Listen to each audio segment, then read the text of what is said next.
Salut, bienvenue dans Jeu de puissance. Comme vous pouvez voir, je ne suis plus à la maison, je suis dans une chambre d'hôtel, mais les previews continuent. Et on va parler de la série qui est peut-être la plus déséquilibrée, celle entre les Kings de Los Angeles et l'Avalanche du Colorado. L'Avalanche du Colorado qui a gagné tous les titres cette saison, hein, bien sûr. Ils ont gagné le président, donc la meilleure équipe. Ils ont gagné la conférence Ouest et ils ont gagné aussi leur division métropolitaine qui était assez relevée, quand même, il faut le dire. Et ils vont affronter les Kings. C'est la 5e saison consécutive que les Kings se qualifient. C'est pas mal déjà. Les 4 dernières fois, ils avaient perdu contre les Oilers d'Edmonton. Et pour une fois, ils ne vont pas jouer contre les Oilers. Ils vont jouer contre l'Avalanche du Colorado. Je suis pas sûr que c'est vraiment mieux. La dernière fois qu'ils se sont rencontrés, c'était en 2001-2002. En saison régulière, ils se sont rencontrés 3 fois et l'Avalanche a toujours gagné, assez largement. Comme vous pouvez voir sur ce tableau, et ben, oui, tout est du côté de la droite, du côté de l'Avalanche du Colorado.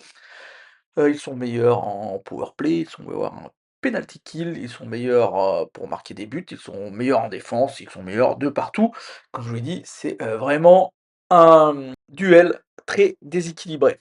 Bon, on va regarder, l'état des lieux des 2 équipes avec, l'Avalanche Colorado qui a un des meilleurs joueurs du monde, si ce n'est le meilleur, Nathan MacKinnon, un des meilleurs défenseurs du monde, si ce n'est le meilleur, Cale Makar. Mais ils ont aussi Martin Necas qui a marqué plus de 100 points cette saison, 100 points exactement, pardon, pour lui. Ils ont un duo de gardiens qui a été le meilleur duo de gardiens de la ligue.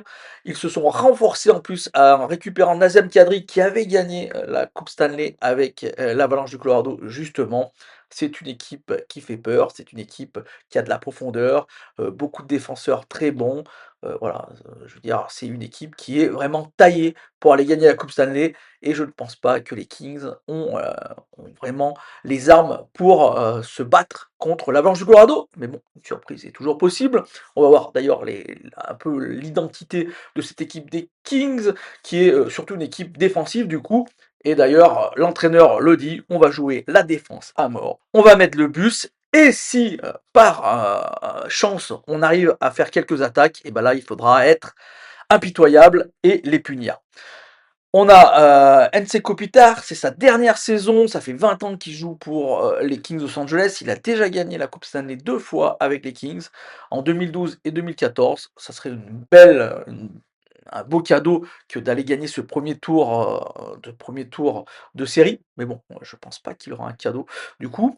Donc, comme je vous l'ai dit, une défense très solide avec des vétérans, Drew Doughty qui joue avec Mickey Anderson, très très solide, hein, vraiment un duo très très solide.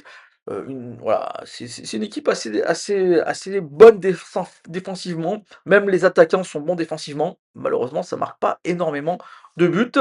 Au niveau de l'acquisition, ils ont fait une belle acquisition quand même, il faut le dire, lors de la saison en cours. Ils ont récupéré Artemi Panarin qui végétait un peu du côté de New York et qui fait très bien depuis qu'il est arrivé du côté des Kings. Il a joué 26 matchs, il a marqué 27 points, comme quoi un point par match.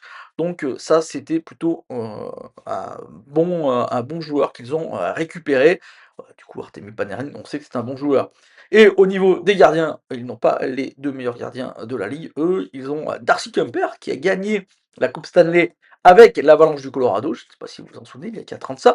Et Anton Forsberg qui est le remplaçant de Darcy Kuemper, mais qui est meilleur que Darcy Kuemper. Donc on ne sait pas trop qui va jouer comme gardien numéro 1, comme premier gardien dans cette série. Mais je pense plutôt que ça sera Anton Forsberg qui a des meilleurs stats que Darcy Kuemper, même s'il a moins joué.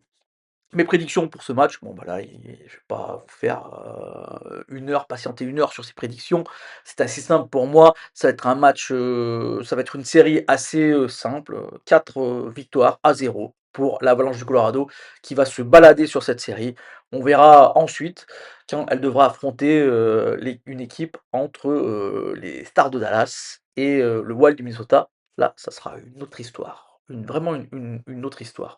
Mais bon, cette série-là, à mon avis, elle est pour l'Avalanche assez facilement. Voilà, j'espère que cette vidéo vous a plu. Si n'hésitez pas à faire un petit like, un petit commentaire ou à la partager. Et moi, je vous dis bah, à la prochaine vidéo. On parlera des Canadiens de Montréal qui vont affronter le Lightning de Tampa Bay. Allez, ciao!